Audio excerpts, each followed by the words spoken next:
തീർച്ചയായും അല്ലാഹു സുബ്ഹാനഹു വ തആല നിങ്ങളുടെ വലിയാണ്, വറസൂലുഹു അവന്റെ റസൂലും, വല്ലദീന ആമനൂ സത്യവിശ്വാസികളും. അപ്പോ ഈ മൂന്ന് വിഭാഗത്തോടും വിളിച്ചു പ്രാർത്ഥിക്കാം എന്നതിന് ഖുർആൻ ആയത്തോതും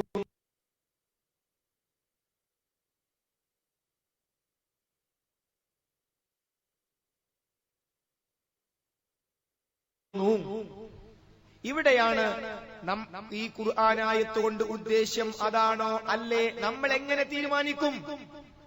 അവിടെയാണ് നബി കരീം സല്ലല്ലാഹു അലൈഹി വസല്ലം പറഞ്ഞത്, അഭിപ്രായ വ്യത്യാസം നിങ്ങളിലേക്ക് എത്തിയാൽ, അങ്ങനെ കക്ഷിത്തങ്ങൾ ഉണ്ടാകുമ്പോൾ നിങ്ങൾ എന്ത് ചെയ്യണം? ഒരു മാർഗത്തിൽ നിൽക്കണം, ഒരു മാർഗത്തിൽ നിൽക്കരുത്. നിൽക്കാൻ പറ്റാത്ത മാർഗം അതെ, വമൻ യുശാഖിഖിർ റസൂല മിൻ ബഅദി മാ തബയ്യന ലഹുൽ ഹുദാ വയത്തബി ഗൈറ സബീലിൽ മുഅ്മിനീൻ.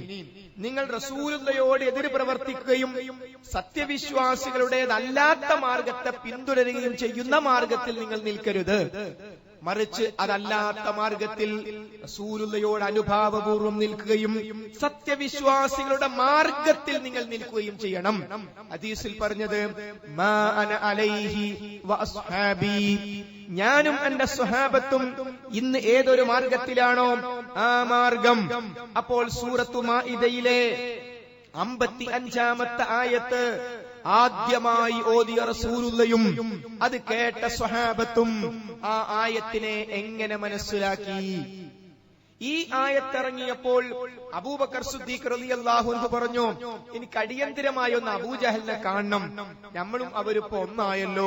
കാരണം പായത്തിറങ്ങിയല്ലോ, ഇബ്രാഹിം നബിയെ കാക്കണേന്ന് വിളിക്കാൻ പായത്തിറങ്ങിയല്ലോ, വല്ലദീന ആമനു ഈമാനുള്ളവരെയും വിളിക്കാൻ പറഞ്ഞിട്ടുണ്ട്, അതുകൊണ്ട് ഇബ്രാഹിം നബിയെ കാക്കണേ നമുക്കും വിളിക്കാം, അതുകൊണ്ട് പ്രശ്നം തീർന്ന് ഒന്ന് അബൂജഹലിനെ അടിയന്തിരായിട്ട് കാണണം എന്ന് അബൂബക്കർ സിദ്ദീഖ് റളിയല്ലാഹു അൻഹു പറഞ്ഞു. ഇല്ല. അപ്പോൾ സൂറത്തു മാഇദയിലെ 55-ാമത്തെ ആയത്ത് ഓതിയ റസൂലുള്ളയും അത് കേട്ട സ്വഹാബത്തും ആ ആയത്തിന്റെ അടിസ്ഥാനത്തിൽ അല്ലാഹു അല്ലാത്തവരോട് പ്രാർത്ഥിക്കാമെന്ന് മനസ്സിലാക്കിയില്ല.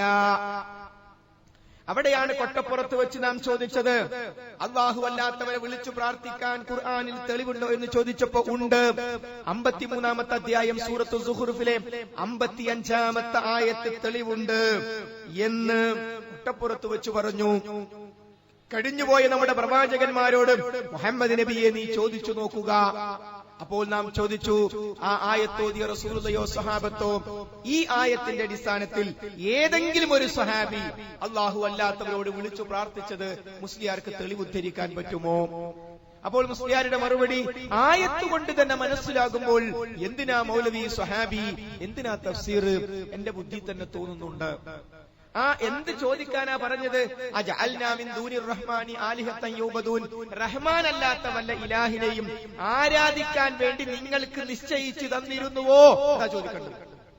ചോദിക്ക് ഈസാ നബിയോട്, മൂസാ നബിയോട് ചോദിക്ക്, അല്ല ഈസാ നബി, അല്ലാത്ത വല്ല ഇലാഹിനെ ആരാധിക്കാൻ വേണ്ടി അല്ല നിങ്ങൾക്ക് നിശ്ചയിച്ചിരുന്നോ?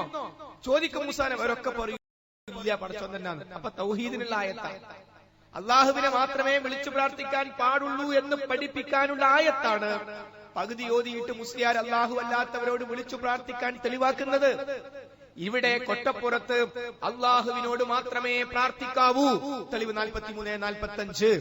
അള്ളാഹു അല്ലാത്തവരോടും പ്രാർത്ഥിക്കാം, തെളിവ് 43-45. നമ്മൾ എന്ത് ചെയ്യും? രണ്ടു കൂട്ടരും ഒരേ ഖുർആൻ ആയത്ത് ഓതിയിട്ട് പറയുന്നു അല്ലാത്തവരോട് തേടാം, അതേ ഖുർആൻ ആയത്ത് ഓതിയിട്ട് പറയുന്നു അല്ലാത്തവരോട് തേടാൻ പാടില്ല. നമ്മൾ എന്ത് ചെയ്യും? അവിടെയാണ് ഭിന്നിപ്പുണ്ടാകുമ്പോൾ, കക്ഷിത്തങ്ങൾ ഉണ്ടാകുമ്പോൾ ആ ഖുർആനാകുന്ന പ്രമാണത്തെ നമുക്ക് പഠിക്കാനും മനസ്സിലാക്കാനും ജീവിതത്തിൽ പകർത്താനും മാ അന അലൈഹി വഅസ്ഹാബി, ഞാനും എന്റെ സ്വഹാബത്തും ഇന്ന് ഏതൊരു മാർഗത്തിൽ, ആ ആയത്ത് ആദ്യമായി ഓതിയ റസൂലുള്ളയും അത് കേട്ട സ്വഹാബത്തും ആ ആയത്തിനെ എങ്ങനെ മനസ്സിലാക്കി, എങ്ങനെ ജീവിതത്തിൽ പകർത്തി, അതാണ് അതിന്റെ ശരിയായ ആശയം. അതല്ലാതെ മറ്റെന്ത് മാനദണ്ഡമാണുള്ളത്? അതാണ് സലഫിന്റെ മാർഗം.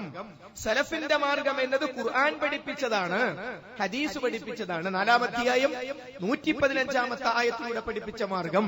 ആ സലഫ്, അതിൽ ഏറ്റവും മുമ്പിൽ നിൽക്കുന്ന സ്വഹാബികൾ, അവരെ കുറിച്ച് അല്ലാഹു സുബ്ഹാനഹു വ തആല 9-ാം അധ്യായത്തിലെ 100-ാമത്തെ ആയത്തിൽ പറഞ്ഞു, റളിയല്ലാഹു അൻഹും വറളൂ അൻ. അല്ലാഹു അവരെയും അവർ അല്ലാഹുവിനെയും തൃപ്തിപ്പെട്ടു. അവരാണ് സ്വഹാബികൾ.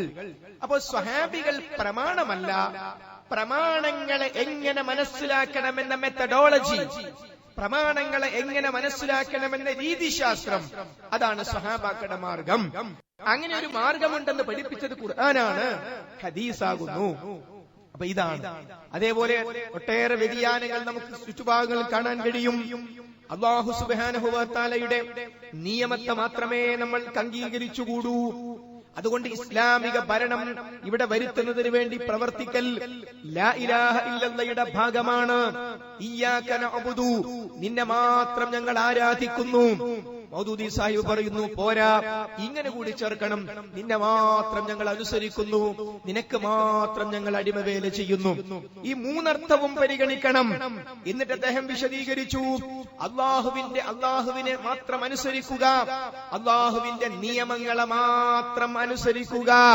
ഇന്ത്യയിൽ നിലവിലുള്ള ബ്രിട്ടീഷ് ഗവൺമെന്റിന്റെ നിയമങ്ങളെ നമുക്ക് അനുസരിച്ചുകൂടാ.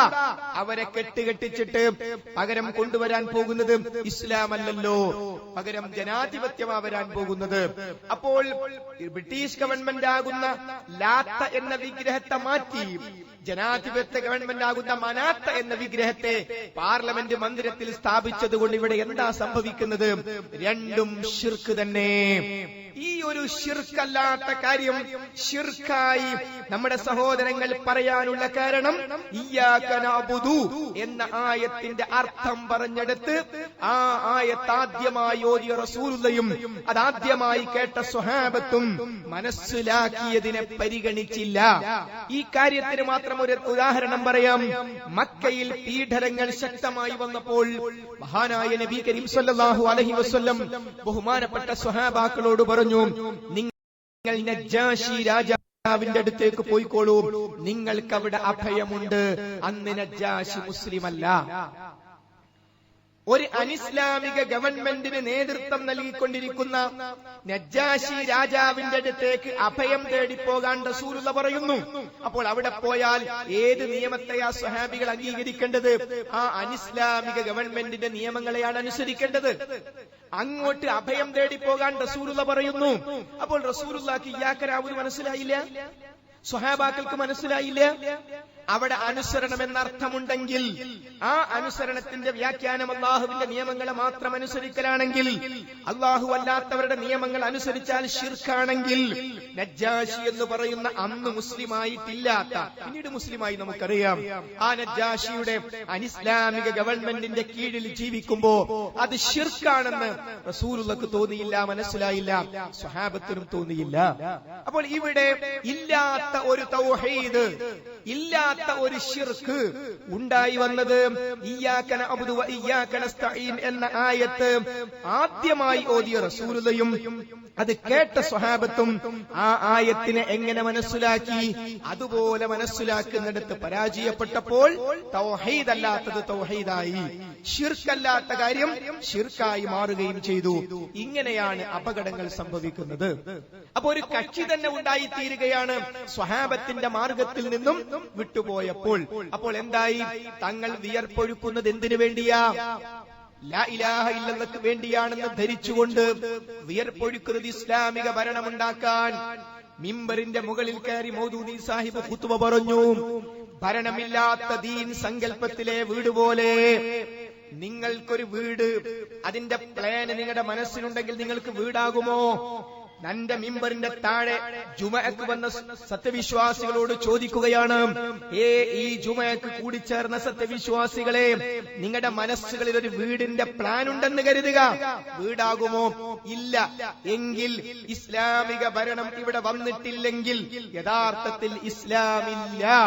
ഇസ്ലാം പൂർത്തിയാകണമെങ്കിൽ ഇസ്ലാമിക ഭരണം വേണം. ഈ മഹാ അബദ്ധം പറയാൻ കാരണം ഇയ്യാക നഅ്ബുദു എന്നതിനെ സ്വഹാബ സഹാബത്ത് മനസ്സിലാക്കിയതുപോലെ റസൂലുള്ളയും സഹാബത്തും വ്യാഖ്യാനിച്ചതുപോലെ വ്യാഖ്യാനിക്കുന്നതിൽ പരാജയപ്പെട്ടു. അതിൽ നിന്നാണ് മതരാഷ്ട്രവാദം വന്നത്. മതരാഷ്ട്രം നിർബന്ധമായും സ്ഥാപിക്കുന്നതിൽ നിന്നാണ് തീവ്രവാദം വന്നത്. ഇങ്ങനെ ഇസ്ലാമിൽ നിന്ന് അപകടകരമായ മതരാഷ്ട്രവാദത്തിന്റെ തീവ്രവാദത്തിന്റെ ധ്വനികൾ മുസ്ലിം സമൂഹത്തിൽ തെറ്റിദ്ധരിച്ചുകൊണ്ട് പുറത്തേക്ക് വരാൻ കാരണം മാ അന അലൈഹി വഅസ്ഹാബി എന്ന വിഷയത്തിൽ തകരാറ് പറ്റിയപ്പോഴാണ്. അതുപോലെ മഹാനായ നബി കരീം സല്ലല്ലാഹു അലൈഹി വസല്ലം പഠിപ്പിച്ച ആശയങ്ങൾ ഓരോന്നെടുത്ത് പരിശോധിച്ചു നോക്കിയാൽ നമ്മുടെ ഈ കേരളത്തിൽ പോലും ഹദീസ് നിഷേധത്തിന്റെ നബി കരീം സല്ലല്ലാഹു അലൈഹി വസല്ലമയുടെ ചര്യയെ അവഗണിക്കുന്ന ഒരു അവസ്ഥയിലേക്ക് എത്താനുള്ള കാരണവും അള്ളാഹുവിന്റെ ഖുർആനിനെ പോലെ ഹദീസുകളെ മനസ്സിലാക്കിയെടുത്തും സലഫു സ്വാലിഹീങ്ങളുടെ മാർഗത്തിൽ നിന്നും വേർതിരിഞ്ഞു പോയതുകൊണ്ടാണ്. അൽ ഫനാർ എന്ന് പറയുന്ന ഒരു പ്രസിദ്ധീകരണം, കോയക്കുട്ടി ഫാറൂഖി ചീഫ് എഡിറ്ററായ അൽ ഫനാർ എന്ന് പറയുന്ന മാസികയിൽ അബ്ദുസ്സലാം സുല്ലമി എന്ന് പറയുന്ന മടവൂർ വിഭാഗത്തിലെ ഹദീസുകൾ കൈകാര്യം ചെയ്യാൻ അവർ ഉപയോഗിച്ചുകൊണ്ടിരിക്കുന്ന ഒരു പണ്ഡിതൻ, നമ്മൾക്ക് ഒരു വ്യക്തിയോടും വിദ്വേഷമില്ല, ആരോടും നമുക്ക് പകയില്ല, നമ്മൾ ഏതെങ്കിലും വ്യക്തികളുടെ പേര് പറയുന്നുണ്ടെങ്കിൽ ആ വ്യക്തികളുമായി ബന്ധപ്പെട്ട തകരാറ് പറയാനാണ് അതിന് ഇസ്ലാമിൽ മാതൃകയുണ്ട്. ചില ഹദീസുകൾ ലൈഫായ ഹദീസുകൾ, അതെന്തുകൊണ്ട് ലൈഫായി എന്നിടത്ത് ഖദ്ദാബ്, ഒരു വ്യക്തിനെ കുറിച്ച് ഹദീസ് പണ്ഡിതന്മാർ പറയാം കള്ളനാണവൻ, നുണയനാണവൻ. ഒരു വ്യക്തിയെ ഖദ്ദാബ് എന്ന് വിളിച്ചില്ലേ? ഉണ്ട്. എന്തിനാണ് അയാള് പറഞ്ഞത്? നബി കരീം സല്ലല്ലാഹു അലൈഹി വസല്ലം പറയാത്ത കാര്യമാണ്. റസൂലുള്ളാഹിയിലേക്ക് എത്താത്ത പരമ്പരയിലാണ് അയാൾ ആ കാര്യത്തിൽ സൂക്ഷ്മത വെടിഞ്ഞു കളഞ്ഞത്. എന്നിങ്ങനെ ആ വ്യക്തി മതപരമായ ആ വിഷയത്തിൽ മഹാ അബദ്ധം കാണിച്ചിരിക്കുന്നു എന്ന് പറയുക വഴി റസൂലുള്ള പറയാത്ത ഒരു കാര്യം പറഞ്ഞ വ്യക്തി അയാൾ ശരിയല്ല എന്ന് പറഞ്ഞത് റസൂലുള്ളയുടെ ദീനിനെ, നമ്മുടെ ദീനിനെ സംരക്ഷിക്കാനാണ്. അതുപോലെ നമ്മൾ കോയക്കുട്ടി ഫാറൂഖിയുടെ പേര് പറയുമ്പോൾ, അബ്ദുസ്സലാം സുല്ലമിയുടെ പേര് പറയുമ്പോൾ ആ വ്യക്തികളോട് നമുക്കൊരു വിദ്വേഷവും അവരും അവർക്ക് പറ്റിയ തെറ്റുകൾ തിരുത്തപ്പെടണമെന്നും അവരും യഥാർത്ഥമായ ഖുർആനിന്റെ ഹദീസിന്റെ ചര്യയിലേക്ക് തിരിച്ചു വന്ന് സ്വർഗത്തിലേക്ക് പോകണമെന്നുമാണ് നമ്മുടെ ആഗ്രഹം. അള്ളാഹു അവർക്കും നമുക്കും തൗഫീഖ് പ്രദാനം ചെയ്യുമാറാകട്ടെ. അബ്ദുസ്സലാം സുല്ലമിയും ഈ പുസ്തകത്തിന്റെ അൽഫറ എന്ന് പറയുന്ന പ്രസിദ്ധീകരണത്തിൽ താടിയുമായി ബന്ധപ്പെട്ടൊരു ലേഖനം എഴുതിയിട്ടുണ്ട്. ആ ലേഖനത്തിനിടെ നീണ്ട താടി വെച്ച ഒരാളുടെ ഫോട്ടോയും കൊടുത്തു. ആ ലേഖനത്തിൽ അദ്ദേഹം പറയുന്നു, താടി വളർത്തി വികൃത രൂപമുണ്ടാക്കിയാൽ ശിക്ഷിക്കപ്പെടുമോ എന്ന് ഭയപ്പെടണം. അപ്പൊ താടി നീട്ടുന്നവർ പേടിക്കണം, ഒരു നരകത്തിൽ എത്താൻ സാധ്യതയുണ്ട്. ശ്രദ്ധേയമായ ഒരു ലേഖനമല്ലേ അത്? ശരി, എങ്കിൽ എന്താ പ്രമാണം? താടി ഇങ്ങനെ വല്ലാതെ നീളുന്നത് ശ്രദ്ധിക്കണം. പ്രമാണം പറഞ്ഞു അദ്ദേഹം, അള്ളാഹു ഭംഗിയുള്ളവരാണ്, അള്ളാഹു ഭംഗിയെ ഇഷ്ടപ്പെടുന്നു. അതാ പ്രമാണം. അള്ളാഹു ഭംഗിയുള്ളവനാണ്, അള്ളാഹു ബ്യൂട്ടിയെ, അള്ളാഹു ഭംഗിയെ ഇഷ്ടപ്പെടുന്നു. അതുകൊണ്ട് താടി വല്ലാതെ നീട്ടാൻ പറ്റൂല. ഇവിടെ ഇത് കേൾക്കുമ്പോൾ തന്നെ ആ വിശദീകരണം അത്ര ശരിയല്ലല്ലോ എന്ന് നമ്മുടെ മനസ്സിൽ തന്നെ വരുന്നുണ്ട്. അവിടെയാണ് അബ്ദുസ്സലാം സുല്ലമിക്ക് പറ്റിയ തകരാറെന്താണ്? ആ തകരാറുള്ള ലേഖനം തന്റെ മാസികയിൽ ജനങ്ങളിലേക്ക് എത്തിക്കുന്നിടത്ത് കോയക്കുട്ടി ഫാറൂഖിക്ക് പറ്റിയ തകരാറെന്താണ്? ആ തകരാറ് ഈ ഹദീസ് പറഞ്ഞ റസൂലുള്ളാഹ്, ആ ഹദീസ് ശ്രവിച്ച ബഹുമാനപ്പെട്ട സ്വഹാബത്ത്, ഈ രണ്ട് റസൂലുള്ളയും സ്വഹാബത്തും ആ ഹദീസിനെ എങ്ങനെ മനസ്സിലാക്കി എന്നിടത്ത് ഒരു സ്ഥാനവും സലാം സുല്ലമി കൊടുത്തില്ല. അവിടെ തകരാറ് പറ്റിയത്. ചിന്തിക്കുക. അല്ലാഹു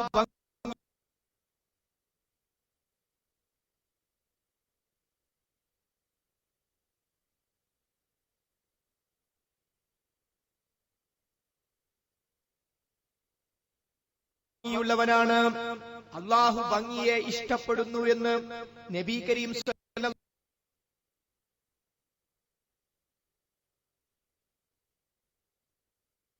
അലൈഹി വസല്ലം പറയുമ്പോൾ, അവിടുത്തെ ചുണ്ടുകൾ ചലിക്കുമ്പോൾ, ജമാൽ എന്ന് പറയുമ്പോൾ അവിടുത്തെ താടിയെല്ലുകൾ താഴോട്ട് വരുമ്പോൾ അവിടുത്തെ താടി തെഞ്ഞിലേക്ക് താഴ്ന്നു നിൽക്കുന്നുണ്ട്. നെഞ്ഞിലേക്ക് താഴ്ന്നു നിൽക്കുന്ന താടി വെച്ചുകൊണ്ടാണ് റസൂലുള്ള പറയുന്നത് അല്ലാഹു ഭംഗിയുള്ളവരാണ്, അല്ലാഹു ഭംഗിയെ ഇഷ്ടപ്പെടുന്നു. ഈ ഹദീസ് കേൾക്കുമ്പോൾ സ്വഹാബാക്കൾ എല്ലാവരുടെയും മുഖത്ത് നീണ്ട താടിയുണ്ട്. ഈ ഹദീസ് കൊണ്ട് ഉദ്ദേശിക്കുന്നത് അല്ലാഹു ഭംഗിയുള്ളവനാണ്. ആ ഭംഗി എന്നതുകൊണ്ട് ഉദ്ദേശിക്കുന്നത് ക്ലീൻ ഷേവ് ആണെങ്കിൽ, അല്ലെങ്കിൽ ചെറിയ താടിയാണെങ്കിൽ, താടി വെട്ടി ചെറുതാക്കലാണെങ്കിൽ എന്ത് സംഭവിക്കണം? റസൂലുള്ള പറയണം ഒരു 10 മിനിറ്റ് റസൂലിനെ കാണാനില്ല. പിന്നെണ്ട് ഒരു സുമുഖനായിട്ട് ഇങ്ങനെ വരുന്ന താടിയൊക്കെ പഠിച്ചിട്ട് റസൂലുള്ള. കാരണം എന്താ? ഹദീസ് ഇറങ്ങി. അത് ആദ്യമായി പ്രാവർത്തികമാക്കണം, റസൂലുള്ള പ്രാവർത്തികമാക്കണം. പിന്നെ സ്വഹാബത്തിനെ കാണാനില്ല. അന്നത്തെ കാലത്ത് നിലവിലുള്ള ബാർബർ ഷോപ്പിൽ സ്വഹാബത്തൊക്കെ ക്യൂ. അബൂ സിദ്ദീഖ് 15ാമത്തെ ടോക്കൺ ഒന്നുമില്ല. അങ്ങനെ ഹദീസ് ഇറങ്ങിയിട്ടുണ്ട്, അല്ലാഹു ഭംഗിയുള്ള, ഞാൻ അങ്ങനെ താടി അടിക്കാൻ വേണ്ടി നിൽക്കുകയാണ്. കംപ്ലീറ്റ് താടി മെഡിക്കൽ ക്യാമ്പയിൻ. അങ്ങനെ സംഭവിക്കണ്ടേ? ഒരൊറ്റ സഹാബിയും ഈ ആയത്തിറങ്ങിയപ്പോൾ താടി കട്ട് ചെയ്തില്ല, ക്ലീൻ ഷേവ് ആക്കിയില്ല. അപ്പൊ എന്തു പറയണം? സലാം സലാമിന്റെ അർത്ഥം എന്താ? ഈ ഹദീസ് ഉണ്ടല്ലോ പൊന്നാര റസൂലിന് കൂടി മനസ്സിലായില്ല, എനിക്കാ മനസ്സിലായി എന്നല്ല പറഞ്ഞതിന്റെ അർത്ഥം. താടി വളർത്തി വികൃത രൂപമുണ്ടാക്കുന്നവർ ശിക്ഷിക്കപ്പെടുമോ എന്ന് ഭയപ്പെടണം. കാരണം അല്ലാഹു ഭംഗിയുള്ളവനാണ്, അല്ലാഹു ഭംഗിയെ ഇഷ്ടപ്പെടുന്നു. അപ്പോൾ ആ ഭംഗി എന്നതിനെ അബ്ദുസ്സലാം സുല്ലമി എന്ന് പറയുന്ന അല്ലാഹുവിന്റെ സൃഷ്ടി തന്റെ ബുദ്ധിയിലിട്ട് ചിന്തിച്ചിട്ട് ഒരാശയം പുറത്തെടുത്തു. ഭംഗി എന്ന് പറഞ്ഞാൽ അത് ക്ലീൻ ഷേവ് ആകുന്നു. അവിടെ അല്പം ഒന്ന് കടന്നു പറഞ്ഞു എന്ന് തോന്നിപ്പോകരുത് എന്നൊരു ക്ഷമാപണത്തോടുകൂടി ഞാൻ പറയട്ടെ, ജോർജ് ബുഷിന്റെ മുഖത്തേക്ക് നോക്കിയാണ് അബ്ദുസ്സലാം സുല്ലമി ഈ ഹദീസിനെ വ്യാഖ്യാനിച്ചത്. യഥാർത്ഥത്തിൽ മഹാനായ നബി കരീം സല്ലല്ലാഹു അലൈഹി വസല്ലമയുടെ മുഖത്തേക്ക് നോക്കിയാണ് ഈ ഹദീസിനെ വ്യാഖ്യാനിക്കേണ്ടത്. സിംഹത്തിന്റെ മുഖത്ത് നിന്ന് ആ സിംഹത്തിന്റെ മുഖത്തുള്ള ആ രോമങ്ങൾ മുഴുവൻ മാറ്റിയാൽ സിംഹം സിംഹമാകുമോ? പൗരുഷത്തിന്റെ അടയാളമാണ് താടി.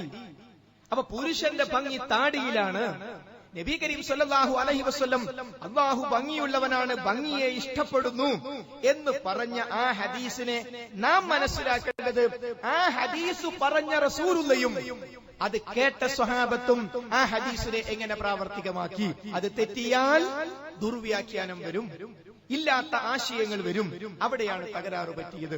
അതുകൊണ്ടാണല്ലോ സഹോദരിമാരായ ആളുകൾ, വിശിഷ്യ സലഫി സഹോദരിമാരായ ആളുകൾ തങ്ങളുടെ ഭർത്താക്കന്മാരോട് പറയും, നിങ്ങൾ എന്തുകൊണ്ടാ താടി വളർത്താത്തത്? സ്ത്രീകൾ ഇങ്ങനെ നിർബന്ധിക്കും പുരുഷന്മാര്, പക്ഷെ പുരുഷന്മാര് ചെയ്യില്ല. സ്ത്രീകൾക്ക് ഭയങ്കര ഇഷ്ടമാണ് താടി വളർത്തൽ. കാരണം 24 മണിക്കൂറും കിട്ടുന്ന ഒരു സുന്നത്തിന്റെ ഭർത്താവിന് കിട്ടല്ലോ എന്ന് വിചാരിച്ച സ്ത്രീകൾ പറയുന്നു. പക്ഷെ പുരുഷന്മാര് കേൾക്കണ്ടേ? കേൾക്കണം കേട്ടോ. സ്ത്രീകളൊക്കെ പറയുന്നത് നല്ല കാര്യം പറഞ്ഞ ആര് പറഞ്ഞാലും കേൾക്കണ്ടേ? അതെ. അപ്പോൾ താടി വളർത്തുക എന്നത് മദ്ഹബിന്റെ എല്ലാ ഇമാമികളും ഹറാമാണെന്ന് പഠിക്കുന്ന കാര്യത്തിൽ അതിന്റെ അർത്ഥം താടി വളർത്താത്തതൊക്കെ ഇസ്ലാമെന്ന് പുറത്താകുന്നതല്ല, മറിച്ച് അത്രയും പ്രാധാന്യമുള്ള നബി കരീം സല്ലല്ലാഹു അലൈഹി വസല്ലം പഠിപ്പിച്ച ഒരു സുന്നത്താണ്. അപ്പൊ ഞാൻ പറഞ്ഞുകൊണ്ടുവരുന്നത്, ഈ ഹദീസിനെ വ്യാഖ്യാനിച്ചപ്പോൾ ഈ ഹദീസിന്റെ വിഷയത്തിൽ അബ്ദുസ്സലാം സുല്ലമി ചേകനൂരിനെ മാതൃകയാക്കി, CN അഹമ്മദ് മൗലവിയെ മാതൃകയാക്കി. അവരും ഇതേ ന്യായങ്ങൾ പറഞ്ഞാണ് എന്ത് പറഞ്ഞത്? താടി വളർത്തേണ്ടതില്ല എന്ന് പറഞ്ഞത്. അപ്പോൾ ആ ഹദീസ് പറഞ്ഞ റസൂലുള്ളയും സ്വഹാബത്തും എങ്ങനെ ആ ഹദീസിനെ മനസ്സിലാക്കി, അതാണ് ഏറ്റവും ശരിയായ ആശയം. ഇതാണ് നമ്മുടെ സംഘടനയിൽ 2002 നമ്മുടെ സംഘടനയിൽ നിന്ന് ചില ആളുകൾ നമ്മുടെ സംഘടനയിൽ നിന്ന് പുറത്തേക്ക് പോയപ്പോൾ അവർക്കുണ്ടായ തകരാറ് എന്താണ് എന്ന് മനസ്സിലാക്കുന്നതിന് വേണ്ടി അന്നത്തെ ജംഇയ്യത്തുൽ ഉലമയുടെ കമ്മിറ്റി 21 ആളുകൾക്ക്, ഇബ്രാഹിം മൗലവി പ്രസിഡന്റായ കമ്മിറ്റി, CP ഉമർ സുലമി സെക്രട്ടറിയായ കമ്മിറ്റി, ബഹുമാന്യനായ APയും ഹുസൈൻ മടവൂർ അടക്കമുള്ള, ചെറിയമുണ്ടം അടക്കമുള്ള, KK മുഹമ്മദ് സുലമി അടക്കമുള്ള, അലി അബ്ദുൾ റസാഖ് മദനി അടക്കമുള്ള എല്ലാവരും ഉൾക്കൊള്ളുന്ന ആ കമ്മിറ്റി 18 തീരുമാനങ്ങൾ കേരളീയ സമൂഹത്തിന് സമർപ്പിച്ചു. ആ തീരുമാനങ്ങളിലേക്ക് വരാൻ 4 പ്രബന്ധങ്ങളും 4 മണിക്കൂർ നീണ്ടു നിൽക്കുന്ന സംവാദവും പിന്നീട് ജംഇയ്യത്തുൽ ഉലമയുടെ ചരിത്രത്തിലെ ഏറ്റവും ദൈർഘ്യമായ മീറ്റിംഗും നടന്നു കഴിഞ്ഞിരുന്നു. എന്നിട്ട് ഏൽപ്പിച്ച രേഖയിൽ ഒന്നാമത്തത്, മടവൂർ വിഭാഗവുമായുള്ള അഭിപ്രായ വ്യത്യാസത്തിൽ ഒന്നാമത്തത്, ഖുർആനും സുന്നത്തും പഠിക്കുന്നതിനും മനസ്സിലാക്കുന്നതിനും സ്വീകരിച്ചാചരിക്കുന്നതിനും സച്ചരിതരായ സലഫിന്റെ മാർഗമാണ് നാം പിന്തുടരേണ്ടത്. അപ്പൊ ഖുർആനും ഹദീസും അവരവരുടെ ബുദ്ധിക്കനുസരിച്ചല്ല, അതാദ്യമായി ഓതിയ റസൂലുള്ളാഹിയും സ്വഹാബത്തും എങ്ങനെ മനസ്സിലാക്കി അതുപോലെ മനസ്സിലാക്കണം. ഇതിൽ നമ്മുടെ സഹോദരങ്ങളും ഒപ്പുവെച്ചെങ്കിലും പിന്നീട് അവിടെ സംഭവിച്ചതെന്താ? ഒപ്പുവെച്ച അവർ പിന്നീട് 180 പേജുള്ള ചട്ട നീലയായതുകൊണ്ട് നീല പുസ്തകമെന്നും ആശയവും നീല തന്നെ, അങ്ങനെ 180 പേജുള്ള ഒരു പുസ്തകം ഇറക്കുകയും ആ പുസ്തകത്തിൽ എഴുതി ഈ ഒന്നാമത് ഒപ്പിട്ട തീരുമാനം ഖുർആനും ഹദീസും പഠിക്കാനും മനസ്സിലാക്കാനും സ്വീകരിച്ചാചരിക്കാനും സലഫിന്റെ മാർഗം സ്വീകരിക്കണമെന്ന ഒന്നാമത്തെ തീരുമാനത്തെ പരിഹസിച്ചുകൊണ്ട് പറഞ്ഞു, എന്തു മനഹജ്, ഏതു മനഹജ്? 5ാം മദ്ഹബാണോ? ഗൾഫ് ഇറക്കുമതിയാണോ? അഥവാ ഖുർആനും സുന്നത്തും എന്നല്ലേ നമ്മൾ പറയേണ്ടത്? അത് ഓരോരുത്തരും ചിന്തിക്കുക, പ്രാവർത്തിയാക്കുക എന്നല്ലാതെ സ്വഹാബികളെ നോക്കി കുത്തിരിക്കുക ഇത് എവിടുന്ന് കിട്ടിയതാ എന്ന് ചോദിച്ചുകൊണ്ട് ജംഇയ്യത്തുൽ ഉലമയുടെ തീരുമാനത്തിനെതിരെ ഔദ്യോഗികമായി പുസ്തകം ഇറക്കി. പക്ഷേ അത് അഡ്രസ് ഇല്ലാതെയായിരുന്നു, പിന്നീട് കണ്ടുപിടിച്ചു. ഞാൻ പറഞ്ഞുകൊണ്ടുവരുന്നത്, അവിടെ ഈ ഖുർആനും ഹദീസും പഠിക്കാനും മനസ്സിലാക്കാനുമുള്ള രീതിശാസ്ത്രത്തെയാണ് പരിഹസിച്ചത്. അപ്പോൾ നമ്മൾ കൊടുത്ത മറുപടി, അതേ, ഗൾഫ് ഇറക്കുമതി തന്നെ. സലഫിന്റെ മാർഗം എന്നത് ഗൾഫ് ഇറക്കുമതി തന്നെ. കാരണം ഖുർആൻ ഗൾഫ് ഇറക്കുമതിയാണ്, ഹദീസ് ഗൾഫ് ഇറക്കുമതിയാണ്. ഗൾഫിൽ നിന്ന് വന്ന ഖുർആനും ഹദീസും എങ്ങനെ പഠിക്കണം, മനസ്സിലാക്കണം, വ്യാഖ്യാനിക്കണം, ജീവിതത്തിൽ പകർത്തണമെന്ന് ആ ഖുർആനും ഹദീസും ആദ്യം കേട്ട ഗൾഫിലുണ്ടായിരുന്ന ആ സ്വഹാബികൾ എങ്ങനെ മനസ്സിലാക്കിയോ അങ്ങനെ മനസ്സിലാക്കാൻ പറ്റൂ എന്നാ നമ്മൾ കൊടുത്ത മറുപടി. അപ്പോൾ ഖുർആനും ഹദീസും കേരളത്തിൽ മാത്രം നമ്മൾ കൂടിയിരുന്നിട്ട് ഒരു ഇസ്ലാം വേറെ, അങ്ങനെയൊന്നില്ല. ഇതാണ് സഹോദരങ്ങളെ. ഇപ്പോൾ നമ്മുടെ സംഘടനയിൽ നിന്നും പിരിഞ്ഞു പോവുകയും പിരിഞ്ഞു പോയപ്പോൾ ലെറ്റർ പേഡും സീലും കയ്യിലെടുക്കുകയും ചെയ്ത ആളുകൾ കടപ്പുറത്ത് പോയി പറഞ്ഞു, ഗൾഫ് ഇറക്കുമതിക്ക് സമ്മതിക്കൂല. അഥവാ എം.ഐ. മുഹമ്മദ് അലി സുല്ലമി സിന്ദാബാ. അന്ന് എന്താണോ മടവൂർ വിഭാഗത്തിന് വേണ്ടി ഈ മുജാഹിദ് പ്രസ്ഥാനങ്ങളിൽ വിഷയങ്ങളും പ്രശ്നങ്ങളും ഉണ്ടാക്കുന്നതിന് വേണ്ടി അന്ന് എം.ഐ. മുഹമ്മദ് അലി സുല്ലമി മടവൂരികൾക്ക് വേണ്ടി എഴുതിയ അതേ കാര്യം മുജാഹിദ് പ്രസ്ഥാനത്തിന്റെ സംഘടനയുടെ കേന്നം എന്ന ബാനർ പിന്നിൽ വെച്ച് എം.ഐ. മുഹമ്മദ് അലി സുല്ലമിക്ക് വേണ്ടി സിന്ദാബാദ് വിളിച്ചു. അതാ ഞാൻ പറഞ്ഞത്, മുജാഹിദ് പ്രസ്ഥാനത്തിൽ നിന്നും കുറെ ആളുകൾ ഈ ആദർശത്തിൽ നിന്ന് പുറത്തുപോയി. പുറത്തു പോകുമ്പോൾ കോടതിയെ കാണിച്ചു കൊടുക്കാൻ വേണ്ടി അവർ ലെറ്റർ പേഡും കയ്യിലെടുത്തു, സീലും കയ്യിലെടുത്തു. ഞങ്ങളാണ് ഔദ്യോഗികം, ഞങ്ങളാണ് കേന്നം. യഥാർത്ഥത്തിൽ കേരള നഗ്മത്തുൽ മുജാഹിദീൻ രൂപീകരിക്കപ്പെട്ട അന്നു മുതൽ, KJU രൂപീകരിക്കപ്പെട്ട അന്ന് മുതൽ അതിന്റെ മാനദണ്ഡവും പ്രഖ്യാപിച്ചിട്ടുണ്ട്. KJU ഭരണഘടനയിൽ ചട്ടങ്ങളിൽ കാണാം, ഖുർആനും സുന്നത്തും സലഫു സ്വാലിഹീങ്ങളുടെ മാർഗവും അനുസരിച്ച് മുന്നോട്ട് പോകുന്നവർക്കാണ് ഇതിൽ പ്രവർത്തിക്കാൻ കഴിയുക. 1924 ഈ സലഫുകളുടെ മാർഗം എന്നത് മടവൂർ വിഭാഗം അത് ഗൾഫ് ഇറക്കുമതിയെന്നും 5ാം മദ്ഹബ് എന്നും പറഞ്ഞപ്പോൾ ഇപ്പോൾ പിരിഞ്ഞുപോയ ആളുകൾ ഈ പ്രശ്നങ്ങൾ ഉണ്ടാക്കാൻ ഉപയോഗിച്ച ചാരൻ അതിനെക്കുറിച്ച് പറഞ്ഞത്, സലഫിന്റെ മാർഗം എന്ന് പറയുന്നത് മൂർഖൻ പാമ്പാകുന്നു എന്നാണ്. അത് മൂർഖൻ പാമ്പ, ശ്രദ്ധിക്കേണ്ടത് അത്രയും ഗുരുതരമാണ്. കാരണം എന്താ? കൃത്യമായ മാർഗം, ഒരു വിട്ടുവീഴ്ചയുമില്ല. ഖുർആനിൽ എന്തു പറഞ്ഞു, ഹദീസിൽ എന്തു പറഞ്ഞു, അത് അവനവന്റെ ബുദ്ധിക്ക് ഉൾക്കൊള്ളുമോ? നോട്ടമില്ല. അവനവന്റെ ബുദ്ധിയല്ല ജപ്പാൻകാരന്റെ ബുദ്ധി, ജപ്പാൻകാരന്റെ ബുദ്ധിയല്ല അമേരിക്കക്കാരന്റെ ബുദ്ധി, അമേരിക്കക്കാരന്റെ ബുദ്ധിയല്ല ചൈനക്കാരന്റെ ബുദ്ധി, ചൈനക്കാരന്റെ ബുദ്ധിയല്ല ഇന്ത്യക്കാരന്റെ ബുദ്ധി. അപ്പൊ ഓരോരുത്തരും അവരവരുടെ മനസ്സിലിട്ട് ആയത്തിനെയും ഹദീസിനെയും പറ്റി ചിന്തിച്ചാൽ ഒരാൾക്ക് പറ്റിയ മറ്റേയാൾക്ക് പറ്റൂല. അതുകൊണ്ട് ആ മുഴുവൻ മനുഷ്യന്മാരെയും ബുദ്ധിയെ സൃഷ്ടിച്ച പടച്ചോൻ ഇറക്കിയതാണോ നോക്കിയാൽ മതി, അത് അംഗീകരിച്ചു കൊള്ളുക. ഇവിടെയാണ് മുജാഹിദ് പ്രസ്ഥാനത്തിന്റെ വ്യതിരിക്തത. ഖുർആനും ഹദീസും അത് മനസ്സിലാക്കാൻ, പഠിക്കാൻ, ജീവിതത്തിൽ പകർത്താൻ സലഫിന്റെ മാർഗം സ്വീകരിക്കണം. ഈ മാർഗത്തിൽ നിന്നും നമ്മുടെ സഹോദരങ്ങൾ പിന്നോട്ട് പോയി. 10 കൊല്ലം മുമ്പ്, ആ 10 കൊല്ലം മുമ്പ് പിന്നോട്ട് പോയി അവരെവിടെ എത്തി? 2009 ആഗസ്റ്റ് 28 ശബാബ് എഴുതി, വിശ്വാസ കാര്യങ്ങൾ സ്ഥിരപ്പെട്ട് അംഗീകരിക്കണമെങ്കിൽ ഖുർആനിലോ മുത്തവാത്തറായ ഹദീസിലോ വരണം. ഈ വാചകം പറഞ്ഞു വല്ല അബദ്ധവും തോന്നിയോ? ഞാൻ ഇവിടെ ഒരു വാചകം വായിച്ചല്ലോ. വിശ്വാസ കാര്യങ്ങൾ സ്ഥിരപ്പെട്ട് അംഗീകരിക്കണമെങ്കിൽ ഖുർആനിലോ മുത്തവാത്തറായ ഹദീസിലോ വരണം. ഇതിൽ വല്ല അബദ്ധമുണ്ടോ? പഠിച്ചാൽ മനസ്സിലാകും, മഹാബദ്ധമുണ്ട്. അറിയുക, ഹദീസുകളിൽ, സ്വഹീഹായ ഹദീസുകളിൽ റസൂലുള്ളയിൽ നിന്ന് ഉള്ളത് എന്ന് തെളിഞ്ഞ അഥവാ വഹയാണ് എന്ന കാര്യത്തിൽ തർക്കമില്ലാത്ത ഹദീസുകളിൽ വളരെ ചുരുക്കം ഹദീസുകൾ മാത്രമേ മുത്തവാത്തറായ ഹദീസുകളുള്ളൂ. അപ്പോൾ വിശ്വാസകാര്യം സ്ഥിരപ്പെടണമെങ്കിൽ ഖുർആനിൽ വേണം, അല്ലെങ്കിൽ മുത്തവാത്തറായ ഹദീസിൽ വേണം. ശബാബ് ഇപ്പറഞ്ഞത് അംഗീകരിച്ചാൽ ഖബറിലെ ചോദ്യവുമായി ബന്ധപ്പെട്ട ഹദീസുകൾ സ്വഹീഹാണ്, മുത്തവാത്തറല്ല. അതുകൊണ്ടാണ് CN അഹമ്മദ് മൗലവി പറഞ്ഞത്, നിങ്ങൾ എന്നെ ഖബറടക്കിയാൽ നിങ്ങൾ എനിക്ക് വേണ്ടി തസ്ബീത്ത് ചെല്ലരുത്, എനിക്ക് എന്റെ ഖബറിലെ ചോദ്യത്തിൽ പിടിച്ചു നിൽക്കാനുള്ള കഴിവ് എനിക്ക് തരാൻ വേണ്ടി നിങ്ങൾ അള്ളാഹിനോട് ദ്വാരക്കരുത്. കാരണം എന്താ, ഖബറിൽ ചോദ്യമല്ല, ഖബറിൽ ചോദ്യം എന്നുള്ള ഹദീസ് മുത്തവാത്തറല്ല. അതുകൊണ്ടാണ് CN അഹമ്മദ് മൗലവി പറഞ്ഞത്. CN പറഞ്ഞ കാര്യം, അതുകൊണ്ട് CN നമ്മിൽ നിന്നും പിരിഞ്ഞു നിൽക്കേണ്ടി വന്നു. ആ പിരിഞ്ഞു നിന്ന CN പറഞ്ഞത് നമ്മുടെ പ്രസ്ഥാനത്തിന്റെ യുവഘടകം അതിന്റെ ഔദ്യോഗികമായ പ്രസിദ്ധീകരണത്തിൽ എഴുതി വന്നു. CN പറഞ്ഞതാണ് ശരി. മനസ്സിലായില്ലേ? അതുപോലെ തന്നെ സിറാത്ത് പാലം ഹദീസ് സ്വഹീഹ, മുത്തവാത്തറല്ല. അതേപോലെ തന്നെ ഹൗലുൽ കൗസർ ഹദീസ് സ്വഹീഹ, മുത്തവാത്തറല്ല. ഇങ്ങനെ എത്രയെത്ര വിശ്വാസപരമായ കാര്യങ്ങൾ നമ്മൾ തള്ളേണ്ടി വരും. അതാണ് ആ വ്യതിയാനത്തിന്റെ പോക്ക്.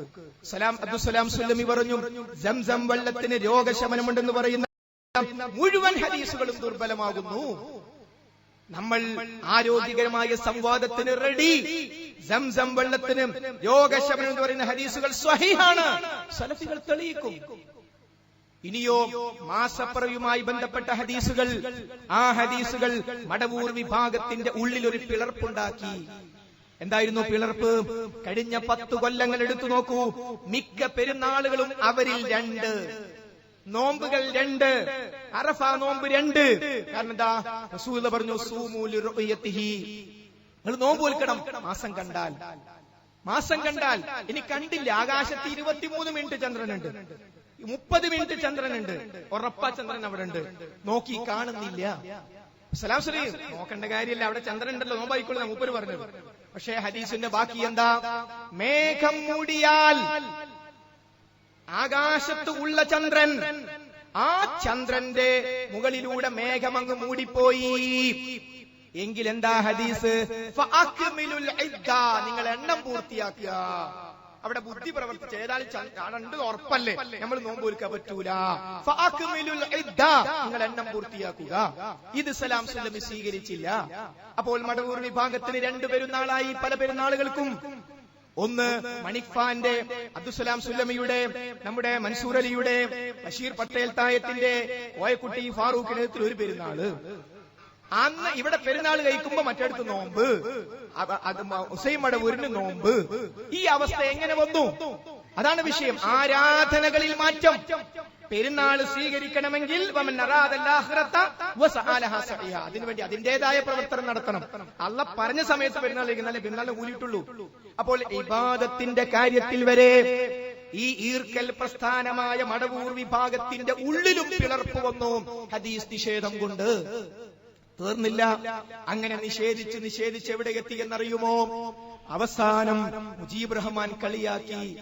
ഏതോ ഒരു മുസ്ലിം പെൺകുട്ടി പറഞ്ഞത്രേ, താടി വളർത്തുന്ന ഒരു യുവാവിനെയാണ് എനിക്ക് ഭർത്താവായി വേണ്ടത്, അതൊരു അയോഗ്യതയായും പരിഹസിക്കേണ്ട വിഷയവുമായി ശബാബിൽ മുജീബ് എഴുതി. ഏറ്റവും അവസാനം ഈ കഴിഞ്ഞ വർഷങ്ങളിൽ ഒരു പുസ്തകം മടവൂർ വിഭാഗത്തിന്റെ യുവജന വിഭാഗത്തിന്റെ പ്രസിഡന്റായിരുന്ന മുജീബ് റഹ്മാൻ കിനാലൂരും തന്റെ 2 സുഹൃത്തുക്കളും കൂടി ഒരു പുസ്തകം തയ്യാറാക്കി, ചേകനൂർ അകവും പുറവും. പുസ്തകത്തിന്റെ പേര്, വേറെ പണിയൊന്നുമില്ലല്ലോ, ഏതായാലും എന്തെങ്കിലും ഒരു പണി ചെയ്യണ്ടേ, ചേകനൂർ അകവും പുറവും. ആ പുസ്തകത്തിന്റെ 4ാമത്തെ പേജിൽ മുജീബ് റഹ്മാൻ കിനാലൂർ എഴുതി, നവോത്ഥാനാശയക്കാരായ പലരും മുമ്പ് തന്നെ പീഡിപ്പിക്കപ്പെടുകയും വധിക്കപ്പെടുകയും ചെയ്തിട്ടുണ്ട്. ആ പരമ്പരയിലെ ഒരു കണ്ണിയാണ് വാസ്തവത്തിൽ ചേകനൂർ മൗലവി. അപ്പൊ നവോത്ഥാനാശയക്കാരായ പലരും അഥവാ മുജാഹിദ് നേതാക്കളായ പലരും മുമ്പ് തന്നെ പീഡിപ്പിക്കപ്പെടുകയും വധിക്കപ്പെടുകയും ചെയ്തിട്ടുണ്ട്. ഓക്കെ, ആ പരമ്പരയിലെ ഒരു കണ്ണിയാണ് വാസ്തവത്തിൽ ചേകനൂർ മൗലവി. അഥവാ ചേകനൂരിനെ നാം മാറ്റി നിർത്തേണ്ട ആവശ്യമോ അദ്ദേഹം നമ്മിൽ നിന്നും മാറി നിൽക്കേണ്ട ആവശ്യമോ ഉണ്ടായിരുന്നില്ല. യഥാർത്ഥത്തിൽ ചേകനൂർ മൗലവി മുജാഹിദ് നേതാവാണ്. 10 കൊല്ലം കൊണ്ട് നമ്മുടെ സുഹൃത്തുക്കൾ എവിടെ എത്തി? ഇത് പറഞ്ഞത് മടവൂർ വിഭാഗത്തിൽ ഒരു മെമ്പർ അല്ല, അവരുടെ യുവാക്കളുടെ നേതൃത്വം ഏൽപ്പിച്ചു കൊടുത്ത സംസ്ഥാന അധ്യക്ഷനാണ് പറയുന്നത് യഥാർത്ഥത്തിൽ ചേകനൂർ മൗലവി മുജാഹിദ് നേതാവാകുന്നു. അതാണ് മുജാഹിദ് പ്രസ്ഥാനത്തിനുള്ളിൽ ഐക്യ ചർച്ച വന്നപ്പോൾ മടവൂർ വിഭാഗവുമായി യോജിച്ചു പോയിക്കൂടെ എന്ന ചർച്ച വന്നപ്പോൾ ഒന്നാമത്തെ പ്രാവശ്യം 90% മാതൃസംഘടനയിൽപ്പെട്ട ആളുകളും 100% ISM-ഉം MSM-ഉം പറഞ്ഞു പറ്റില്ല, ഐക്യമാകാം. ഒരൊറ്റ കാരണം പറഞ്ഞാൽ മതി. ആദർശപരമായ തകരാറുകൾ ഉണ്ട് എന്ന് സ്വയം പറഞ്ഞല്ലേ അവർ പുറത്തുപോയത്. ആ വ്യതിയാനങ്ങൾ ഏതൊക്കെയാണെന്ന് 18 തീരുമാനങ്ങളുടെ ജമിയത്തുലമ പറഞ്ഞു തന്നിട്ടില്ലേ? ഉണ്ട്. പിന്നീട് ആ വ്യതിയാനങ്ങൾ തുടർന്നത് രേഖകളിലും പുസ്തകങ്ങളിലുമില്ലേ? ഇതിലേതൊക്കെയാണ് അവർ തിരുത്തിയത്? അത് പറഞ്ഞു തരണം. അല്ലാതെ യോജിച്ചാൽ എന്ത് സംഭവിക്കും? കോട്ടക്കൽ പള്ളിയിൽ ഒരാഴ്ച അബ്ദുസലാം സുലമി യോജിപ്പൊക്കെയായി ഐക്യത്തിലായി ഒരാഴ്ച സ്ഥലങ്ങൾ ഉത്തുപറിയെന്ന് പറഞ്ഞു. അയാൾ പറഞ്ഞു, സഹോദരങ്ങളെ, നോമ്പിന്റെ ഹജ്ജിന്റെ കാല സംസംബളത്തിന് പ്രാധാന്യമൊന്നുമില്ല. രണ്ടാമത്തെ ഉത്തുബയെ പറഞ്ഞ് ഇനിയിപ്പോ പെരുന്നാളൊക്കെ വരാൻ പോവാണ്, മാസം നോക്കി കുത്തിരിക്കൊന്നും വേണ്ട. ആകെ പ്രശ്നമായി. അടുത്ത ആഴ്ച അൻസാരി, നിങ്ങൾ മറുപടി കേട്ടോ. കഴിഞ്ഞ ആഴ്ച പാച്ച നിഷേധ പറഞ്ഞ് അടുത്ത ആഴ്ച അൻസാരി. പ്രശ്നം തീരുവോ? ഇത് കേരള കോൺഗ്രസ് അല്ല. അതുകൊണ്ട് ആദർശപരമായ തകരാറുകൾ തിരുത്താതെ ഐക്യം കൊണ്ട് എന്തർത്ഥം എന്ന് ഒന്നാമത്തെ പ്രാവശ്യം ചോദിച്ചു. പിന്നീട് വീണ്ടും ഐക്യ ചർച്ച വന്നു. അപ്പോൾ 80% മാതൃസംഘടനയിൽപ്പെട്ട ആളുകളും 100% ISM-ഉം MSM-ഉം ഐക്യം പറ്റില്ല. കാരണം ആദർശപരമായ യാതൊരു വ്യത്യാസവും അവർക്ക് വന്നിട്ടില്ല. ഇനി ആ ഐക്യം നടന്നു എന്ന് വിചാരിക്കുക. അപ്പോ സ്വാഗതം മടവൂർ വിഭാഗത്തിനായിക്കോട്ടെ, അധ്യക്ഷൻ ഐക്യപ്പെടുന്ന കേനമെന്നായിക്കോട്ടെ. അപ്പൊ ആ ചാൻസ് കൊടുത്തത് മുജീബിനാന്ന് കരുതുക. മുജീബ് പറയും, ഈ സന്തോഷകരമായ നിമിഷത്തിൽ കഴിഞ്ഞുപോയ വക്കം മൗലവി, KM മൗലവി, ചേകനൂർ മൗലവിയെ പോലെയുള്ള ആളുകൾ പടുത്തുയർത്തിയ ഈ മഹാപ്രസ്ഥാനത്തിന്റെ നല്ല പറയാം. കാരണം ചേകനൂർ മൗലവി മുജാഹിദ് നേതാവാന്ന് ഇവിടെ പ്രഖ്യാപിച്ചു കഴിഞ്ഞു. മനസ്സിലായില്ലേ അപകടം? അതുകൊണ്ട് സഹോദരങ്ങളെ, ഐക്യത്തോടുകൂടി പോകാനാ നമ്മുടെ ആഗ്രഹം. പക്ഷേ ഐക്യം വലാത്തഫറഖൂ എന്ന് മാത്രമല്ല ആയത്തിലുള്ളത്. നിങ്ങൾ ഭിന്നിക്കരുത് മാത്രമല്ല, ഒന്നിക്കാനുള്ള മാർഗം തൊട്ടുപുറത്തുണ്ട്.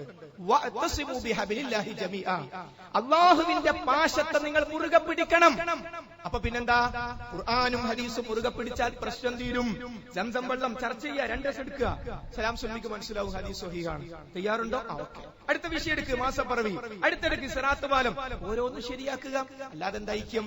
അതുകൊണ്ട് സഹോദരങ്ങളെ, ആദർശപരമായതുകൊണ്ട് തന്നെയാണ് ഇത്തരം ഗൗരവം. എന്നാൽ ഇന്ന് സംഭവിച്ചിരിക്കുന്നതോ 20% വരുന്ന വിഷയം പഠിക്കാത്ത 10%വും വിഷയം പഠിച്ചിട്ടും കാര്യങ്ങളിൽ ബോധ്യമില്ലാത്ത 10%വും കൂടി 20% ആളുകൾ കേരള നേതൃത്വത്തിൽ മുജാഹിദീന്റെ ഉള്ളിൽ ഐക്യപ്പെട്ടു പോകാൻ പറഞ്ഞു. അവർ വടകരയിൽ ഐക്യമുണ്ടാക്കി. കഴിഞ്ഞ ദിവസം അസർ നമസ്കാരത്തിന് പള്ളിയിൽ അവിടെ ഉണ്ടായിരുന്ന ഇമാമിനെ പിടിച്ചുമാറ്റി. എന്നിട്ട് കേവല സംഘടനാവാദികളും മടവൂർ വിഭാഗവും യോജിച്ചു വന്നിട്ട് പറഞ്ഞു, മാറി നിൽക്കണോ ഐക്യം. മടവൂർ വിഭാഗവും ഇപ്പോൾ ലെറ്റർ പേഡും സീലുമായി സംഘടനയിൽ നിന്ന് പുറത്തുപോയ ആളുകളും യോജിച്ചിട്ട് പറഞ്ഞു, മാറി നിൽക്കൂ. അപ്പോൾ ഐക്യം വന്നു. അപ്പോൾ ഇതാണ് യഥാർത്ഥത്തിൽ ഇപ്പോൾ സംഘടനയും സംഭവിച്ചിട്ടുള്ളത്. ആശയപരമായ വിഷയങ്ങൾ സംബന്ധിച്ചൊരു വിഷയവുമാക്കാതെ കേവലം ഒരു രാഷ്ട്രീയ സാംസ്കാരിക സംഘടനയെ പോലെ നമ്മുടെ പ്രസ്ഥാനത്തെ മാറ്റാനുള്ള ശ്രമം. സഹോദരങ്ങളെ, ഇപ്പോഴുണ്ടായിരിക്കുന്ന വിഷയങ്ങൾ മുജാഹിദുകളെ സംബന്ധിച്ചിടത്തോളം തൗഹീദ്, ശിർക്ക് എന്ന് പറയുന്ന വിഷയം അവരുടെ വികാരമാണ്. അതിലൊരാൾക്ക് തകരാറ് സംഭവിച്ചു എന്ന് പറഞ്ഞാൽ ആരാണെങ്കിലും അവർ ബാക്കി വെക്കില്ല. ആശയപരമായി അവരെ ധാർമ്മികമായി തന്നെ നേരിടും. ഇത് മനസ്സിലാക്കിയ ആളുകൾ 2011 സംഘടനാ തെരഞ്ഞെടുപ്പ് വന്ന സന്ദർഭത്തിൽ തങ്ങളുടെ ചില സ്വാർത്ഥ താൽപര്യങ്ങൾ നേടിയെടുക്കുന്നതിന് വേണ്ടി പെട്ടെന്ന് ഒരു ധ്രുവീകരണം ഉണ്ടാക്കാൻ ശ്രമം നടത്തി. ആ ധ്രുവീകരണം എങ്ങനെയായിരുന്നു?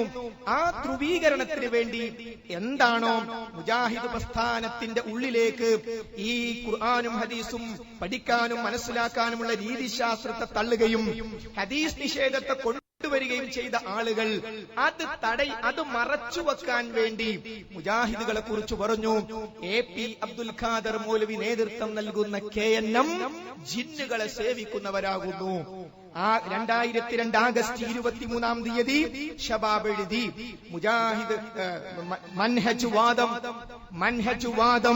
മൻഹജുവാദം പിശാചിനെ സേവിക്കുന്നിടത്തെത്തിയതിന് നമ്മൾ മാപ്പുസാക്ഷികളായി. അതെ, പിശാച് സേവയിലേക്ക് എത്തുന്നതിന് നാം മാപ്പുസാക്ഷികളായി. 2012 അല്ല, 2002 ആഗസ്റ്റ് 23 അവർ ശിർക്കാരോപണം നടത്തി. 2004 മണ്ണാർക്കാട് വെച്ച് സമസ്തക്കാരുമായി ഇസ്തിഹാസ വിഷയത്തിൽ സംവാദം നടന്നപ്പോൾ അല്ലാഹു അല്ലാത്തവരെ വിളിച്ചു പ്രാർത്ഥിക്കാൻ ഒരു ഖുർആൻ ആയത്തോ സ്വഹീഹായ ഹദീസോ കൊണ്ടുവരാൻ സാധിക്കാതെ ശിർക്കിന്റെ അഹ്ലുകാർ പ്രയാസപ്പെട്ടപ്പോൾ സാധാരണ അവർ ചെയ്യുന്ന തന്ത്രം പുറത്തെടുത്തു.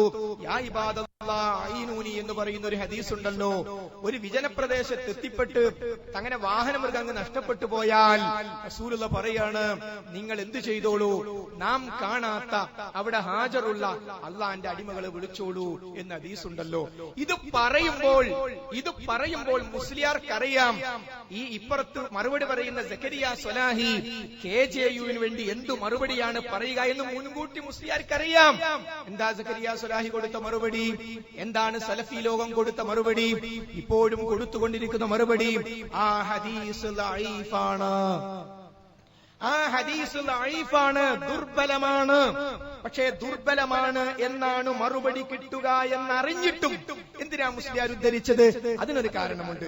അവിടെ കൂടിയിരിക്കുന്നവരും പിന്നീട് CD കാണുന്നവരുമായ സാധാരണക്കാരായ യൗഖൗമില്ലേ, മൊയ്തീൻ രക്ഷിക്കണേ എന്ന് വിളിപ്പിച്ചിട്ട് അവരോട് പണം വാങ്ങുന്ന ഒരു കൗമില്ലേ, ആ കൗമിന്റെ മുമ്പ് പറയാൻ പറ്റും, അല്ല മൗലവി, നിങ്ങൾ മഹാനായ ഇമാമായും വലിയ പണ്ഡിതനായും ഇമാമു സുന്നയായും അവതരിപ്പിക്കുന്ന ആളല്ലേ ഇമാം അഹ്മദ് ബിൻ ഹംബൽ. എന്നാലേ നിങ്ങൾക്കോ വിവരം അയാൾക്കോ വിവരം ഞങ്ങൾക്കറിയോ? ഞങ്ങൾ ഉദ്ധരിച്ച ഹദീസ് വെച്ചിട്ട് അയാൾ വിളിച്ചിട്ടുണ്ട്, യാ ഇബാദല്ലാഹ് ഈനൂനി, അയാൾക്കാണോ വിവരം? നിങ്ങൾക്കാണ്. അപ്പൊ അഹമ്മദ് ഒരക്ഷരം മൗലവി പറഞ്ഞിട്ടില്ല, ഇമാമ് വിളിച്ചിട്ടില്ല എന്ന് പറഞ്ഞപ്പോ വിളിച്ചിട്ടുണ്ടല്ലേ, എന്നാ പിന്നെ നമുക്ക് വിളിക്കാം, മൊയ്തീൻ രക്ഷിക്കണേ എന്നിടത്തേക്ക് എത്തിക്കാനാണ് ഹദീസ് ലഈഫാണെന്ന് നമ്മൾ മറുപടി കൊടുക്കുമെന്നറിഞ്ഞിട്ടും ഈ ലഈഫായ ഹദീസ് ഉദ്ധരിച്ചത്. അതുകൊണ്ട് യാ ഖൗമിനെ പറ്റിക്കാനും സമ്മതിക്കില്ല. അതുകൊണ്ട് 200 കൊല്ലമായി ഈ ഹദീസ് ഉദ്ധരിച്ചത് കൊണ്ട് തന്നെ ഹദീസ് പണ്ഡിതന്മാർ, ഇസ്ലാമിക പണ്ഡിതന്മാർ ഈ വിഷയം പഠിച്ചു മനസ്സിലാക്കി. എന്നിട്ട് പറഞ്ഞു, ഇമാം അഹ്മദ് ബിൻ ഹംബൽ ചെയ്തതിൽ കുറ്റമില്ല, നമുക്ക് മാതൃകയുമില്ല. കുറ്റമില്ലാത്തത് അദ്ദേഹം ചെയ്തത് ഹദീസ് സ്വഹീഹാണ് എന്ന വിശ്വാസത്തോടു കൂടിയാണ്. നമുക്ക് മാതൃകയില്ലാത്തത് ഏത് ഇമാമാകട്ടെ പണ്ഡിതനാകട്ടെ അയാൾ ചെയ്ത പ്രവർത്തനം ഖുർആനിനോടും ഹദീസിനോടും യോജിക്കുകയാണെങ്കിൽ മാത്രമേ നമ്മളത് സ്വീകരിക്കുകയുള്ളൂ. ഇനി അത് സ്വഹീഹാണെന്ന് അതെന്തിനാ ഇപ്പം മര്യാദയ്ക്ക് എനിക്കവിടെ അവസാനിപ്പിച്ച ഹദീസ് ലഈഫാന്ന് പറഞ്ഞു. പിന്നെ എന്തിനാണ് ഇങ്ങനെ സങ്കല്പിക്കാൻ പോണത് എന്നാണ് ചില ആൾക്കാർ നാട്ടിൽ നിന്ന് ചോദിക്കുന്നത്. അല്ല കുട്ടി, ഹദീസ് ലഈഫല്ലേ? ആണ്. പിന്നെന്തിനാ പിന്നെ അതിന്റെ മുകളിൽ പിടിച്ചിട്ട് നിങ്ങൾ പോണത്? ഇത് നമ്മൾ പോയതല്ല. ഈ സദസ്സിലും പരിസരത്തും ഇരിക്കുന്ന ഈ ശബ്ദം കേൾക്കുന്ന എല്ലാവരും പേര് കേട്ടാൽ അറിയാതെ പടച്ചവനെ പുറത്തു കൊടുക്കണേ എന്ന് പ്രാർത്ഥിച്ചു പോകുന്ന ഒറ്റയാൾ പട്ടാളമായി കേരളത്തിൽ തൗഹീദിന്റെ പ്രബോധനം നടത്തിയ ഉമർ മൗലവിയോടൊരു മുസ്ലിയാർ ഈ ഹദീസ് വെച്ച് വഹീദീൻ ശൈഖെ രക്ഷിക്കണേ, ബദരീങ്ങളെ കാക്കണേ എന്നിങ്ങനെ വിളിച്ചു പ്രാർത്ഥിക്കാൻ തെളിവുണ്ട്.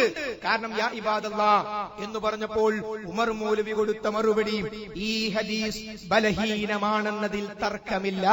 ഇതിന്റെ പരമ്പരയിൽ ഇന്ന രൂപത്തിൽ കണ്ണിമുറിഞ്ഞിട്ടുണ്ട്.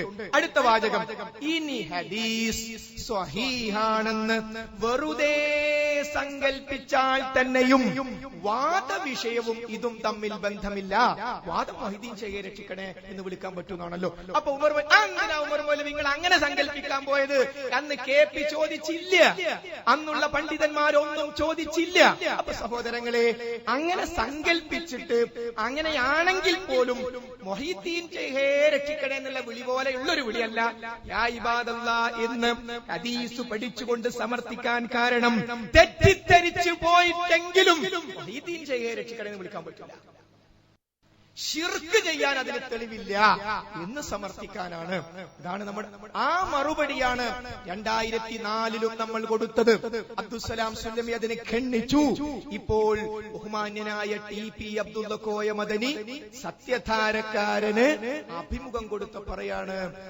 അദ്ദേഹത്തോട് ചോദിച്ചു, അല്ല കഴിഞ്ഞ 10 കൊല്ലായിട്ട് ഈ ഹദീസ് സംബന്ധിച്ച് നിങ്ങൾ വിശദീകരിച്ചത് മടവൂർ വിഭാഗത്തിനെതിരാണല്ലോ. അപ്പൊ അദ്ദേഹം പറയും, എനിക്കത് ബാധകല്ല, എനിക്ക് അന്നേ അറിയാം. സലാം സുലൈം പറഞ്ഞാൽ ശരിയെന്ന്. പടച്ചോനെ, ഞാൻ അന്നേ അവിഷയത്തിൽ മടവൂർ വിഭാഗത്തിന്റെ ആശയക്കാരനാണ് തുറന്നങ്ങ് പറഞ്ഞു. എവിടെ? സത്യധാരക്കാരനോട്. തീർന്നില്ല, മുജാഹിദുകളുടെ കൂട്ടത്തിൽ ജിന്നുകളോട് തേടുന്നവരുണ്ടെന്ന് അദ്ദേഹം അല്ലല്ല വിളിച്ചു പ്രാർത്ഥിക്കുന്ന പ്രസിദ്ധീകരണത്തിൽ ഇന്റർവ്യൂ കൊടുത്തു. ഒരു നല്ല സമ്മാനവും കൊടുത്തു. 3 സ്ഥലത്ത് ഉഗ്രം ഫോട്ടോ. ആ പ്രസിദ്ധീകരണം എടുത്ത കംപ്ലീറ്റ് TP അബ്ദുൽ കോയ മദനിയാണ്. അത്ര അധികം സമ്മാനം കൊടുക്കാൻ വേറെന്തുണ്ട്? സ്വന്തം മണികൾ മുഷിരിക്കാന്ന് പ്രഖ്യാപിച്ച ഒരു നേതാവിന് ഇത്രമാത്രം ഇനി മർക്കസിലോ മറ്റോ അല്ലെങ്കിൽ ചേളാരിയിലോ മറ്റോ സ്വീകരണം കൊടുത്തു പോകുമോ എന്ന് മുജാഹിദുകൾ പേടിക്കുകയാണ്. അല്ലാന്ന് പറയാൻ പറ്റുമോ? അല്ലാന്ന് പറയാൻ പറ്റുമോ? കാരണം വൈസ് പ്രസിഡന്റ് നന്ദിയിൽ പോയി പറഞ്ഞിട്ടുണ്ട്, മാനസിക നിങ്ങളുടെ ഇഷ്ടം പറഞ്ഞിട്ടുണ്ട്. അപ്പൊ സഹോദരങ്ങളെ, എവിടേക്ക് എത്തി? അതുകൊണ്ട് ഇത് കേവലം നിസ്സാരമായ ഒരു വിഷയമല്ല, തെളിവുകളുടെ അടിസ്ഥാനത്തിലാണ് പറയുന്നത്. അതുകൊണ്ട് ഇവർ മുജാഹിദ് പ്രസ്ഥാനത്തിൽ നിന്നും പുറത്തുപോയിരിക്കുന്നു, ഈ ആദർശത്തിൽ നിന്നും പുറത്തുപോയിരിക്കുന്നു. പുറത്തുപോയപ്പോൾ ലെറ്റർ പേഡും സീലും കയ്യിലെടുത്തു. തിരുവനന്തപുരത്ത് ഇന്ന് ബഹുമാന്യനായ എന്റെ മുൻ സുഹൃത്ത് അനസ് മുസ്ലിയാരൊക്കെ ഒരു പരിപാടി പങ്കെടുക്കുന്നുണ്ട്. ആ പോസ്റ്ററിന്റെ താഴെ കൊടുത്തു KNM ജില്ലാ കമ്മിറ്റി. പോലീസിൽ പരാതി വന്നു. പോലീസ് പറഞ്ഞു, നിങ്ങൾക്ക് KNM ഉപയോഗിക്കാൻ പറ്റൂല. കാരണം അവിടെയുള്ള മുജാഹിദുകൾ പറഞ്ഞു, ഞങ്ങളാണ് ജില്ലാ കമ്മിറ്റി. അങ്ങനെ പോലീസ് വിധി പറഞ്ഞു, അനസിന് പരിപാടി നടത്താം, പക്ഷെ KNM അഡ്ഹോക് കമ്മിറ്റി. അങ്ങനെ അന്ന് പരിപാടി നടത്തുന്നുണ്ട്. KNM കമ്മിറ്റി പുറത്ത്. മനസ്സിലായില്ലേ? അതുകൊണ്ട് മുജാഹിദ് പ്രസ്ഥാനത്തിൽ ഇപ്പോൾ ആരും പുറത്തില്ല, ആരും പുറത്തില്ല. കോഴിക്കോട് മുൻസിഫ് കോടതിയുടെ വിധി പ്രകാരം മുജാഹിദ് പ്രസ്ഥാനത്തിന്റെ ആ KNMന്റെ തെരഞ്ഞെടുപ്പ് നടക്കുമ്പോൾ കോഴിക്കോട് സൗത്ത് ജില്ലയിലെ തെരഞ്ഞെടുപ്പ് ശരിയായിരുന്നില്ലെന്ന് കോടതി വിധി പറഞ്ഞു. അവിടുന്ന് തെരഞ്ഞെടുക്കപ്പെട്ട 23 കൗൺസിലർമാരെയും അയോഗ്യരാക്കി. ആ അയോഗ്യരാക്കിയുടെ കൂട്ടത്തിൽ TP അബ്ദുള്ള കോയ മദനിയുണ്ട്, M മുഹമ്മദ് മദനിയുണ്ട്, പാലത്ത് അബ്ദുറഹിമാൻ മദനിയുണ്ട്. അപ്പോൾ അയോഗ്യരായ 23 പേർ ഉൾക്കൊള്ളുന്ന സംസ്ഥാന കൗൺസിൽ തെരഞ്ഞെടുത്ത പ്രവർത്തക സമിതി അയോഗ്യം. ആ പ്രവർത്തക സമിതി തെരഞ്ഞെടുത്ത ഭാരവാഹികളും അയോഗ്യം. ഇതാണ് കോടതി വിധി. മാത്രമല്ല, കോഴിക്കോട് സൗത്ത് ജില്ലയിൽ ചുളുവിൽ കോടതിയെ പോലും അറിയിക്കാതെ വീണ്ടും തെരഞ്ഞെടുപ്പ് നടത്തി. ഈ കോടതി വെക്കേഷൻ സമയത്ത് ആ സന്ദർഭത്തിൽ പ്രാഥമികാംഗത്വത്തിൽ നിന്നും പുറത്താക്കിയ ആളുകൾക്ക് കത്ത് വന്നു, നിങ്ങൾ ഇലക്ഷന് വരണം. ഇതിന്റെ അർത്ഥം എന്താ? നിങ്ങൾ ജിന്നിനോട് തേടി ഞങ്ങൾ പുറത്താക്കി, പക്ഷെ ഞങ്ങളെ കസേരന്റെ പ്രശ്നം വന്നുകൊണ്ട് നിങ്ങളൊക്കെ വന്ന് ഇലക്ഷന് പങ്കെടുത്തോളൂ, എല്ലാരും തിരിച്ചെടുത്തു. അതിന്റെ അർത്ഥം എന്താ? സക്കരിയ സലാഹി പ്രസ്ഥാനത്തിന്റെ ഉള്ളിലെത്തി. കാരണം യോഗ്യതയില്ലാത്ത കമ്മിറ്റിയാണ് പുറത്താക്കിയ കത്ത് കൊടുത്തത്. മുജാഹിദ് ബാലുശ്ശേരി ഉള്ളിലെത്തി, യോഗ്യതയില്ലാത്ത കമ്മിറ്റിയാ കത്ത് കൊടുത്തത്. ഇപ്പൊ 23 ആളെ പുറത്തുള്ളൂ. അതിൽ 1-ാം തല TP, ബാക്കി എല്ലാവരും ഉള്ളിലാണ്. ഒരൊറ്റ വിധി കൊണ്ടാണ് ഇത് സംഭവിച്ചത്. അപ്പൊ സഹോദരങ്ങളെ, നമ്മുടെ പ്രസ്ഥാനത്തിന് നേതൃത്വം കൊടുത്ത കുറച്ചാളുകൾ ഈ പ്രസ്ഥാനത്തിന് പുറത്തു പോയിരിക്കുന്നു. ഒറ്റ പ്രശ്നം, ലെറ്റർ പേഡും സീലും കയ്യിലെടുത്തു, അത്രേ ഉള്ളൂ. അതുകൊണ്ട് ആകെ വിഷമിച്ചു എന്താവും, ഒന്നും ആവാനില്ല. നന്നായി സ്വർഗത്തിന് വേണ്ടി പണിയെടുക്കുക, ചുറ്റുഭാഗങ്ങളിലൊക്കെ ദാവത്ത് നടത്തുക. പടച്ചോ നമ്മളെ സഹായിക്കും. അല്ലാഹു അനുഗ്രഹിക്കുമാറാകട്ടെ. വആഖിറു ദഅവാനാ അൽഹംദുലില്ലാഹി റബ്ബിൽ ആലമീൻ. അസ്സലാമു അലൈക്കും വറഹ്മത്തുള്ളാഹി.